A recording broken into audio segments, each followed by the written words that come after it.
Hello student. तो बेटा आओ फिर हम लोग अपने इस सेशन को स्टार्ट करते हैं 10 प्रोडक्ट्स इन 10 मिनट। ठीक है, मजा आ रहा है ना आप लोग को रिवीजन करके? पक्का? ठीक है, आओ देखो आप ये क्वेश्चन ट्राई करो। कर लिया? आओ देखो बेटा, जब हम लोग एसिटिलीन की रिएक्शन रेड हॉट कॉपर से करवाते हैं क्या बेंजीन बनता है? याद आया? ठीक है, क्या बनेगा? बेंजीन। ठीक है, और बेंजीन की रिएक्शन इस एल्काइल हैलाइड से कराते हैं तो बेटा यहां से H और यहां से Cl, HCl निकल जाएगा और क्या बनेगा? बेंजीन के साथ क्या जुड़ेगा? CH, CH और इधर भी CH3 और इधर भी CH3, जिसको आप क्या नाम देते हो? क्यूमीन। ठीक है, क्यूमीन की रिएक्शन O2 एयर से करानी है तो दोनों ऑक्सीजन इसके साथ आकर के जुड़ जाते हैं तो देखो क्या बनेगा? यहां बनेगा ये C है और इधर भी CH3 है और इधर भी CH3 है। बेटा H है और दो ऑक्सीजन जुड़ गए तो ऐसे जोड़ दो OOH, इसको आप बोलते हो क्यूमीन परऑक्साइड। ठीक है, क्योंकि परऑक्साइड लिंकेज है, OO लिंकेज है, क्या बोलोगे? Cumene peroxide. फिर फर्दर इसे हीट करते हो तो यहां से बेटा एसीटोन बाहर हो जाता है, CH3COCH3, ये बाहर हो गया और ये OH आकर के इस बेंजीन रिंग पर जुड़ जाएगा। तो बताओ क्या यहां फिनॉल बनेगा? ठीक है, क्या बन जाएगा? फिनॉल। बोलो इतनी बात समझ में आ रही है? ठीक है, अब भैया फिनॉल है, इसकी रिएक्शन सोडियम बाइकार्बोनेट से, बिल्कुल गलत, ये तो आप जानते हो, टेस्ट ऑफ फिनॉल हम लोगों ने पढ़ा है। सोडियम बाइकार्बोनेट के साथ फिनॉल की कोई रिएक्शन नहीं होती है। बताओ बेटा ग्रिग्नार्ड रिएजेंट CH3MgCl कैसे टूटेगा? CH3 माइनस में MgCl प्लस में। याद करो, कंस से जुड़ा हुआ कोई हाइड्रोजन होता था, याद है? Triple bond triple bond CH, OH, SH, NH। तो बेटा क्या यहाँ OH है तो यहाँ का H और यहाँ का CH3, क्या यहाँ मेथेन बन जाएगा CH4 और साइड प्रोडक्ट क्या बनेगा? ये फिनॉल, और फिनॉल के साथ O तो है ही O। ठीक है, क्योंकि H इस CH3 के साथ जुड़ चुका है तो ऑक्सीजन मोर इलेक्ट्रोनेगेटिव, तो ये प्लस वाला जुड़ जाएगा OMgCl। खैर साइड प्रोडक्ट हमें नहीं लिखना है। ठीक है, हमें क्या याद रखना है कि यहाँ प्रोडक्ट बनेगा मेथेन। ठीक है, आओ देखो NaNH2, तो ये Na कहाँ जुड़ेगा बेटा? यहाँ ऑक्सीजन के साथ, और NH2 और यहाँ का H, ये H और यहाँ का NH2, NH3 गैस बाहर हो जाएगी, NH3 गैस बाहर हो गई और ये Na इसके साथ जुड़ जाएगा तो फिनॉल के साथ ये ONa कुछ ये बनाएगा। ठीक है, इसकी रिएक्शन जब NaOH से करानी है तो यहाँ का OH, ध्यान देना, यहाँ का OH और यहाँ का H, H2O निकल गया और O के साथ क्या जुड़ेगा? Na। तो बेटा यहाँ पर देखो फिर से क्या बनेगा? ONa और साथ में साइड प्रोडक्ट क्या बन जाएगा? H2O, यहाँ का OH और यहाँ का H, वाटर निकल गया। ठीक है, यहाँ पर देखो सोडियम के साथ रिएक्शन करानी है तो सिंपल H निकल जाएगा और H हम लोग लिखते नहीं, क्या हम लिख सकते हैं? Half H2।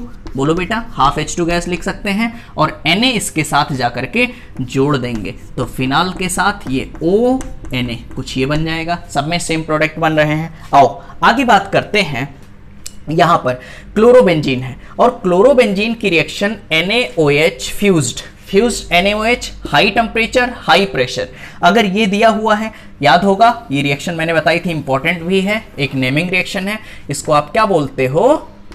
DOS process. क्या बोलते हो? Dow's process. ठीक है, तो यहां आकर के वो H जुड़ जाएगा, NaCl बाहर, बेटा यहां क्या बनेगा? फिनॉल। क्या बन जाएगा? फिनॉल। तो यहां पर ये जो J बना वो क्या बना? फिनॉल। बोलो इतनी बात समझ में आ रही है? भाई यहाँ का NaCl बाहर हो गया, OH आके यहाँ जुड़ गया, क्या फिनॉल बन गया। ठीक है, तो डॉस प्रोसेस में क्या बन रहा है? फिनॉल। आगे ध्यान देना, बताओ मैंने आपको सिखाया है, ठीक है, कि ऑक्सीजन के पास लोन पेयर, और अगर लोन पेयर ऑफ इलेक्ट्रॉन है तो कौन सा इफेक्ट? Plus M. और प्लस एम कौन सा इफेक्ट लगाते हैं बेटा? आर्थो और पैरा डायरेक्टिंग। कैसे डायरेक्टिंग होते हैं? आर्थो और पैरा। फिर मैंने सिखाया था अगर कंसंट्रेट HNO3 है तो कंसंट्रेट HNO3 कैसे टूटेगा? OH माइनस में और NO2 प्लस में। कैसे टूटेगा? OH माइनस में और NO2 प्लस में।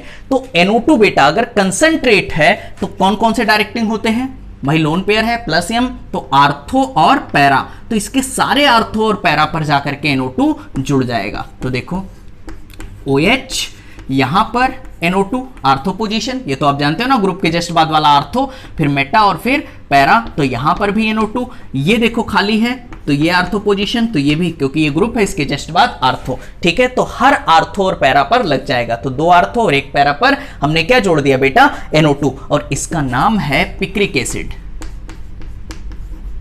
Picric acid. तो ध्यान रखना जब फिनाल की रिएक्शन हम लोग कंसंट्रेट HNO3 से कराते हैं तो क्या बनता है, पिक्रिक एसिड। ठीक, आगे देखो, अगर यही बेटा लो टेम्परेचर पर HNO3 के साथ रिएक्शन करा दें तो HNO3 तो वैसे ही टूटेगा, HNO3 ऐसे ही टूटेगा जैसे ये टूटा OH माइनस में और NO2 प्लस में, ऐसे टूटेगा। अब ये जो NO2 प्लस है, ध्यान देना NO2 प्लस अब इसके आर्थो पर जुड़ सकता है और पैरा पर जुड़ सकता है, लेकिन बेटा क्या यहां लो टेम्परेचर है, बात समझ रहे हो, यहां कंसंट्रेट HNO3 और हाई टेम्परेचर था, दिया है या ना दिया है, कंसंट्रेट HNO3 है तो टेम्परेचर हाई होगा, ठीक है बेटा। यहां लो टेम्परेचर है तो NO2 जुड़ेगा आर्थो और पैरा पे, लेकिन अलग अलग कंपाउंड में। तो एक बार फिनाल के आर्थो पोजीशन पर क्या जुड़ेगा, NO2, और एक बार पैरा पर जुड़ेगा NO2, ठीक है।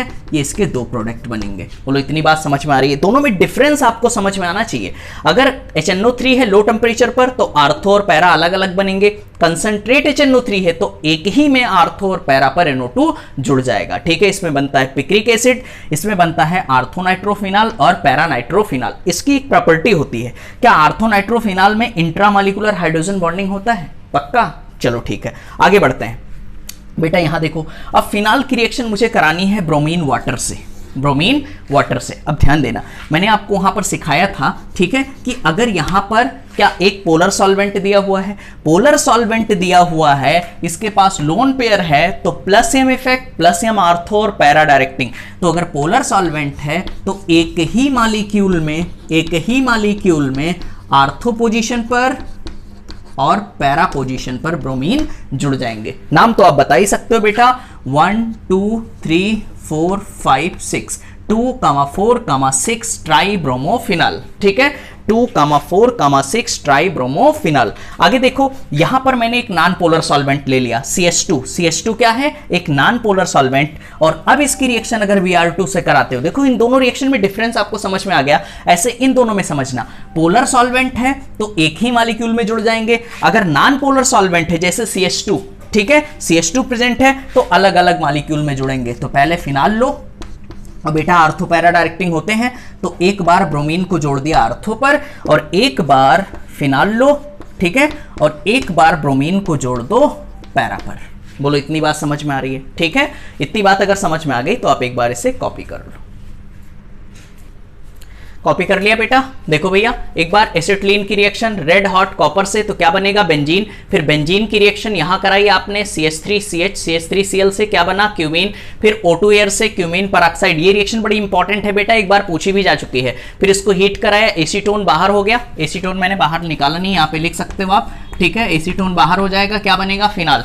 अब फिनाल कौन कौन से टेस्ट देते हैं, सोडियम बाइकार्बोनेट के साथ नहीं, देखो ग्रिग्नाल्ड रिएजेंट के साथ मेथेन बन जाएगा, NaNH2 के साथ यहां पर ONA जुड़ेगा, NH3 गैस बाहर, ये भी टेस्ट देगा, NaOH के साथ टेस्ट देगा, सोडियम के साथ टेस्ट देगा। अब ध्यान देना बेटा, ये डिफरेंस आपको समझ में आना चाहिए। यहां पर क्लोरोबेंजीन की रिएक्शन जब NaOH fused high temperature high pressure पे कराया, इस प्रोसेस को क्या बोलते हो आप, डॉस प्रोसेस। अब डॉस प्रोसेस में क्या बनता है अपने पास, फिनॉल बना, ठीक है, यहां का OH जुड़ गया, Cl बाहर हो गया, ठीक। अब इसकी रिएक्शन जब कंसंट्रेट HNO3 से करवाते हो तो इसके पास लोन पेयर है, plus M effect, ortho para directing, तो एक बार आर्थो पर NO2 जुड़ेगा, पैरा पर। अगर कंसंट्रेट है तो एक ही मॉलिक्यूल में जुड़ जाएगा। अगर बेटा यहां पर लो टेम्परेचर दिया हुआ है तो यहां पर अलग अलग मॉलिक्यूल में NO2 और NO2 जुड़ेंगे, एक बार आर्थो पर एक बार पैरा पर। यहां पर Br2 ब्रोमीन की रिएक्शन अगर पोलर सॉल्वेंट के साथ करानी है तो एक ही मॉलिक्यूल में जुड़ जाएंगे, ठीक है, आर्थो और पैरा पर। अगर नॉन पोलर लिया है बेटा तो अलग अलग मॉलिक्यूल में जुड़ेंगे। बोलो इतनी बात समझ में आ गई, ठीक है। तो आप लगातार पढ़ते रहो, मैं आपको ऐसे ही 10 प्रोडक्ट्स इन 10 मिनट वाले वीडियो देता रहूंगा बेटा, ठीक है। खूब मेहनत करो अच्छे से, ठीक है। फिर मिलते हैं अपने अगले सेशन में, ठीक है। Thank you so much.